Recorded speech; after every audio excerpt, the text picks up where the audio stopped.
Today, because of people's obsession to become rich quickly, maraming ginagawang paraan ang mga tao para yumaman ng mas mabilis. Marami sa atin naghihintay ng mana. We hope that as our parents or grandparents pass on their possession to us, we're hoping na ito ang paraan para sa pagyaman natin. Pero many times nalulungkot ako. Kasi often, yung blessing nagiging curse sa pamilya. Kasi minsan pinag-aawayan. Mamaya naghiwa-hiwalay na sila. On the other hand, ang mga taong walang maasahang pamana, ang ginagawa nila para yumaman ng mas mabilis is pumasok sa iba-ibang klaseng sugal. Today, there are many forms of gambling. Online sabong, online gaming, of course, meron yung normal na casino, tapos meron pang swertres, meron pang loto. Pero unfortunately, even as people gain money through these means, marami sa kanila ang bumabalik sa kahirapan. Kung hindi naman sugal, ang paraan ng ibang tao sa pagyaman is umutang. Today, nangyayari ito sa maraming negosyo. There was even one friend who told me na kinagat niya yung utang na 5% a month para lang mabuhay yung negosyo niya. Unfortunately, lalong nabaon. I really believe utang ang isang pinakamalaking rason bakit marami ang naghihirap. Pag naghirap sila, many are forced to steal. Today, even mga bata, natututong magnakaw kasi marami silang hinahangad na karangyaan sa buhay nila. Pag hindi pa rin siya nag-work, many people today sell their bodies or body parts just to be able to survive and hope that the money they get will be enough to start a new life. And then finally, if all these things does not work, people will sell drugs and other illegal stuff. Bakit tumataya ang mga tao sa mga bagay na ito maski mahirap? Kasi naniniwala ang karamihan na pag may pera ka, madaling gumawa ng pera. So sa karamihan, basta makahanap tayo ng maraming pera, madali nang gumawa ng pera after that. Totoo ba yon? I believe hindi. So while merong mga tao naghahanap ng mas mabilis na paraan sa pagyaman, mas marami pa naman ang who will just go to the normal way of making money. They become employees, they become nurses, chef, engineers. Yung iba naman, nagnenegosyo on their own. Pero despite of all this means to becoming rich, ang tanong ko, bakit marami pa rin ang naghihirap? Hindi ko sinabing mahirap, naghihirap despite of their ability to make money. In order to explain to you paano ba talaga gumawa ng yaman, I would like to start by introducing to you an important verse that I saw in Proverbs. Sabi ng Proverbs 28:20, a faithful man will abound in blessings, but he who makes haste to be rich will not go unpunished. Kanina I mentioned to you different ways of becoming rich. And I believe they are part of what is explained in the second part of this verse. Nasabi dyan, he who makes haste to be rich will not go unpunished. Karamihan na nagsugal, umutang, nagbenta ng mga illegal na bagay. Alam mo, eventually naman, nawala rin naman yung kinita nila, di ba? On the other hand, I want to focus on the first part of this verse that says, a faithful man will abound with blessings. Ang ibig sabihin ng blessings is to have prosperity. So sinasabi ng Panginoon sa atin, kung faithful ka, marami kang blessing. Pero anong ibig sabihin nitong to be faithful? In the third lesson of the character portion of Breaking Through, we talked about this. To be faithful means to be trustworthy. On the other hand, sabi ng slide na ito, that a faithful person is someone who conforms to reality or live within the standard that this reality represents. What is this reality? Proverbs is telling us if we are faithful to the standard that we need to live by, blessings will come. Alam mo, when I saw the word blessing sa Proverbs 28, I remember the first time the Bible used this in Genesis 1:28. And by now you know that this is one of my favorite verse. In fact, I call it my life verse because I design my life around the principles na tinuturo ng Genesis 1:28. And sabi diyan, and God blessed them, and God said to them, be fruitful and multiply, and fill the earth and subdue it, and rule over all things. In the past, I believe sinabi ko sa inyo that in this verse, God is explaining to us how He wants us to live our lives. Gusto niya maging fruitful tayo. But then I also explained to you that fruitfulness is a function of the plant. So for you to be able to appreciate ano ang gusto ni God gawin mo sa buhay mo, kailangan natin intindihin paano ba namumunga ang isang tanim. The plant's life starts from a very simple seed, pero bago siya mamunga, kailangan siya magpalaki ng mabuti. The plant must try to grow healthy.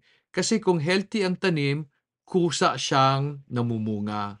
When Proverbs told us to be faithful, I believe it is telling us to live within the standard that God has set for us. And one of the standard or the reality that we need to live with is to live according to the ways of the plant. Let me explain kung ano itong pamamaraan na dapat natin sundin. A plant's life starts from a simple seed. The seed contains everything the plant needs to start its journey to fruitfulness. Sa loob ng seed, meron siyang pagkain na pwedeng gamitin ng embryo or the living plant para simulan ang proseso ng paggawa ng bunga. The plant starts with what it has, no matter how small its seed may be. Nakita ka na ba ng malaking-malaking puno? Nara, pine tree, acacia? Hindi mo ba alam na compared to the tree, ang liit-liit ng pinagsimula nila? Pero despite its very small beginning, the plant is able to eventually produce a lot of fruits. Pero paano ba siya nagsisimula? To begin its journey to fruitfulness, the plant will use the food inside the seed to produce a few roots and a few leaves. The new roots and the new leaves that the plant produces from the seed are essential to its growth. Ginagamit ng tanim ang roots and leaves niya to be able to produce food from the resources around it. I included an important word in this slide. Sabi ko dyan, the roots and leaves give the plant ability to produce food. Ability, parating yung maririnig sa akin yan. Kasi naniniwala ako na ito ang key ng pagyaman natin. Now, ano ang ibig sabihin ng to produce? To produce means to cause to happen or to come into existence. For the plant to produce fruit from the resources around it, kailangan magtrabaho ng tanim. It must work hard to convert ordinary resources to food that it can use to grow itself. To become fruitful, the plant must continually produce food from the food it produces daily. Ibig sabihin, dapat tuloy-tuloy. What do I mean? In order to grow, the plant will get water and nutrients from the roots. Ibibigay niya ito sa leaves so that the leaves can mix this with carbon dioxide from the air. Pag nakagawa na siya ng carbohydrates, ibibigay niya ito ngayon sa roots so that the roots can grow itself. As the roots grow bigger, it will be able to give more water and nutrients to the leaves that the leaves can now use to make more carbohydrates from the resources it gets from the air. And then give it to the roots again. Meron akong tanong sa inyo. What happens to the plant if one day it decides to stop producing food? Alam mo yon, merong gap na a few days or maybe a few weeks sa paggawa niya ng pagkain. What happens to the plant? The plant may eventually die. Nangyayari ba ito sa tanim? Posible ba na merong panahon na hindi siya makagawa ng pagkain? Nangyayari. What are these things that prevents the plant from continually producing food? Minsan calamity. Nagkaroon ng El Nino. So for a long time, walang tubig. So hindi siya makagawa ng pagkain to be able to grow itself. On the other hand, minsan nagkasakit ang tanim. Alam ba nyo, pag nagkasakit ang tanim, ibibigay nung tanim yung ginagawa niyang pagkain dun sa portion na may sakit. Kasi it's hoping na maggamot niya siya. Pag hindi niya nagamot, eventually ikamamatay yun ng tanim. Minsan naman, nakikialam ang farmer. Some farmers will force the plant to bear fruit before its season and ikinamamatay din ito ng tanim because imbis na gumawa siya ng pagkain para palakihin sarili niya, pinipilit niyang ilabas yung pagkain niyang gawing bunga. So hindi na siya makalaki. As I continue, let me show you a nice picture. Do you like the picture you see? Grabe, no? Ang liit ng paso, ang dami ng bunga. Do you want to be able to achieve that status? Alam mo, maliit na roots, ang daming bunga. Alam mo ba that this is impossible? For the plant to really produce a lot of roots, it must first grow a lot of roots.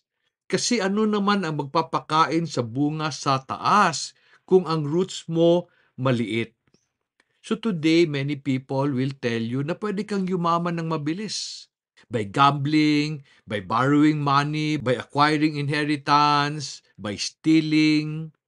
Do you know why many people failed even if they gain money through this means? Kasi walang roots na kayang mag-alaga kung anong meron sila. Remember earlier I said, the roots and the leaves represents the plant's ability. The roots. The roots are the most important part of the plant. Yun yung abilidad niya na kuhain kung ano man ang meron sa palibot niya and convert it to something good. Something that will help it grow healthy and will eventually produce its fruit. So I say, the deeper the roots, the greater the fruits. Let me now relate this kung paano talaga gumagawa ng yaman. Your journey to prosperity must start with what you have, no matter how small that may be. Pero pinanganak kang mahirap. Walang binigay na lupa ang magulang mo sa'yo. Since wala kang inheritance, how do you become rich? Some people will decide to steal. Some will even sell their body parts or even themselves. Pag nagkaroon sila ng pera, hoping na yayaman sila, they will gamble whatever they earn from the money they acquired illegally. Pero eventually, nawawala din yon. Kung gusto mong yumaman na wala kang pagsisimulan, ano dapat ang gawin mo? Do not ask anong magandang pasukin. Instead ask anong meron na ako. What do I mean? Even if you are born poor, meron kang lakas na pwedeng gamitin. In one of the lesson I shared about work, sabi ko, dapat walang mahirap. Bakit? Kasi kung kaya mo magtrabaho and tama ang ugali mo sa pera, pwede kang gumawa ng pera maski wala kang pera. So lahat tayo pwedeng yumaman kung gagayahin lang natin ang pamamaraan ng isang tanim. Sabi ko sa inyo, the plant's life starts from a very simple seed. In order to start its journey to fruitfulness, gagamitin niya yung pagkain sa loob ng seed to be able to produce a few roots, a few leaves. So ano yun? Abilidad. So dapat, we should use what we have to grow our ability to make money from the opportunities around us. Pero pwede ka ba talagang gumawa ng yaman maski nagsimula ka sa isang lugar na hindi mayaman? Like for example, lagay na lang natin na may tindahan ka sa probinsya. Puwede ka ba talagang yumaman maski galing ka sa probinsya? In the picture I showed you, this is a grocery store in a province. May pag-asa ba yan maging katulad ng Robinson or ng SM? Alam mo ba na kung ginamit mo lang kung anong meron ka properly, pwede kang yumaman maski saan ka galing? Let me explain. One of the biggest and richest company in the US is Walmart.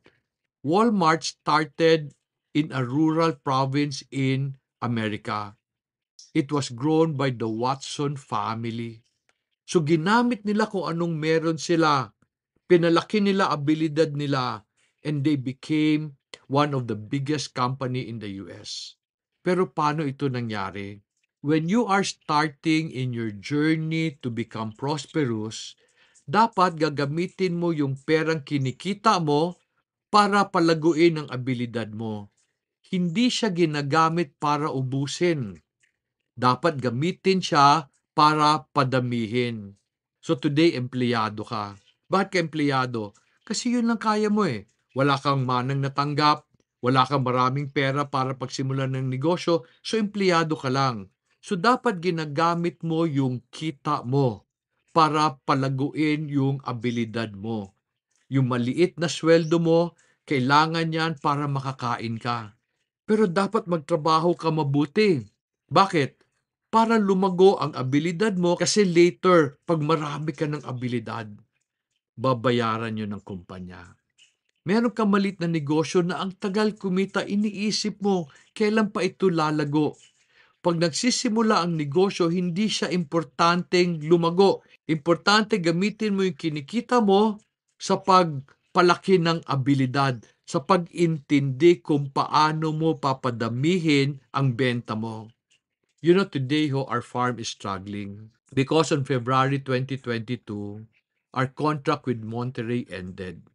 In the past, sila magbibigay ng baboy sa amin, sila magbibenta ng baboy para sa amin, bibigyan nila kami ng feeds, taga-grow lang kami. Though the income was smaller, it was okay. When they left, we have to start on our own. If you get a chance to check the YouTube channel of Moraya Farms, in-explain ko doon the evolution of our piggery. Pero today ho, nahihirapan pa kami because we're a new player in the industry. So therefore, yung perang kinikita namin, hindi namin ginagastos para mag-enjoy. Ginagastos namin siya palaguin yung abilidad namin. Ability to produce our own pigs, to grow our own hogs, to market our meat so that we can make more money from the money we earn. Friends, to prosper, you must make more money from the money you have faithfully. Kaya sinabi nung Proverbs, di ba? The faithful man will abound in blessing. Anong ibig sabihin to make money faithfully? This is the process of growth of a person. Nagsisimula ng maliit, biglang lalakas ang abilidad. As he grows his ability, he becomes stronger and prosperous later. Pero what happens if someday, sabi niya, ayoko magtrabaho today. Napapagod ako. So nagpahinga siya for a year. What will happen to that person? When he decides to go back to work, he will start small again. Ito ang nangyayari sa karamihan ng tao. Nakita ng magandang trabaho, ayaw sa trabaho kasi bisit siya sa boss niya, bisit siya sa kasama niya, nagrereklamo siya malit ang sweldo. So hindi siya nagtrabaho for 6 months. Anong mangyayari pag nagsimula siya magtrabaho ulit? 'Di ba nagsisimula sa maliit ulit? Alam nyo sa panahon namin noon, hindi kami aalis sa isang trabaho pag hindi pa kami nakita ng ibang trabaho. Bakit? Kasi pag ginawa namin yon, mahirapan kami. Walang magulang na magpapakain sa amin, walang mayaman na, mayamang lolo na magbibigay ng mana. So we could not afford to stop working. Pero today, no, I'm impressed with many young adults. Kayang-kaya nilang gawin. And they believe it's a worthwhile gamble. Alam mo ba na when you stop working, you start spending. So whatever you earn in the past, mauubos yun. Kasi mahal maging tamad. Akala ng ibang tao, it's okay to stop working. Uy, magastos ng tamad kasi kakain din siya and maghahanap din siya ng mga bagay na ika-aaliw niya. And all of this requires money. Meron pang ibang tao, as they work, they like to spend what they have and do not save. When you do this, you stunt your growth or you delay your journey to prosperity. Maraming tao, they're so concerned about work-life balance. Maski bata pa sila, gusto nila na nagtatrabaho at nag enjoy. Gusto nila ipagsama. Marami sa kanila nagsasabi, kailan ko pa enjoy yung pera ko? Pag matanda na ako, nawala na akong lakas. Let me share with you a story. My daughter has a friend who went to Manila and she was earning a lot. And one day she came to visit Bukidnon and she was sharing all her adventures. And as she shared her adventure, sabi niya every week may pinapasyalan siyang bagong lugar. So sabi ko sa kanya, Iha, how can you afford that? Sabi niya, "Tito, budgeting lang 'yan." And kailan ako mag-e-enjoy 'pag matanda na ako? Ang nanay ko at saka tatay ko nag-enjoy nung matanda na sila. Wala na silang energy. Pero sabi ko sa kanya, "Pero iha, may pera sila." Sabi ko, "Pag parati mong inuubos ang pera mo habang bata ka, pagtanda mo, magtatrabaho ka pa rin." People deceive themselves by thinking that they should enjoy the money they have even in the early part of their career. Kaya parating walang pera. Akala nila balance is achieved by juggling pleasure and work. If you really want to achieve balance, you must look at the ways of the plant. For the plant to be able to enjoy many things, it must first work hard to build stronger roots. So this slide says, the deeper the roots, the greater the fruits. If you really want to have balance in your life, grow your roots early so that later you can enjoy many fruits. Ako, I am thankful that God explained to me the ways of the plant. Kung titingnan mo ang pamamaraan ng isang tanim, sa simula hindi siya magpo-produce ng bunga. In fact, pag pinilit siya ng farmer to produce fruits early, ikamamatay niya yon. Pero if the plant will focus on growing its roots and leaves or the ability to make more food from the food it has produced, eventually, it will be able to enjoy a lot of fruits. Ganon din ho tayo. Paano ba gumawa ng yaman? Gagamitin natin kung anong meron tayo, magtatrabaho tayo para makagawa ng pera. Yung pera na kinikita natin early in our career, we must use that to grow more abilities. As we make more money, we grow more abilities. As we make more money, we grow more abilities in the proper season. Yayaman ka din. I don't have time to explain to you everything the plant does in order to produce fruits. So, irireserba natin to sa sunod na lesson about money. I will explain to you next month ang proseso ng pagyaman. Friends, fruit should be enjoyed in the proper season. Money should be enjoyed when you have more than enough. And let me leave you with this truth. Ang yaman hindi hinahanap. Ang yaman ginagawa. Ginagamit lang natin ang pera as a tool to grow our abilities so that we can make more money from the money we have already. As you prepare for small group meetings, I suggest these three questions. What do you have already that you can use to make more money? Kung wala kang ari-arian, yung trabaho mo. So gamitin mo yan as a platform to build a good future. And then, what abilities should you develop to take advantage of the opportunities around you? And lastly, what activities should you stop so that you can start to protect your money and grow it later? I hope meron akong na-contribute sa journey mo sa pagyaman. Sana nag-enjoy ka sa lesson ito. Maraming salamat sa pakikinig.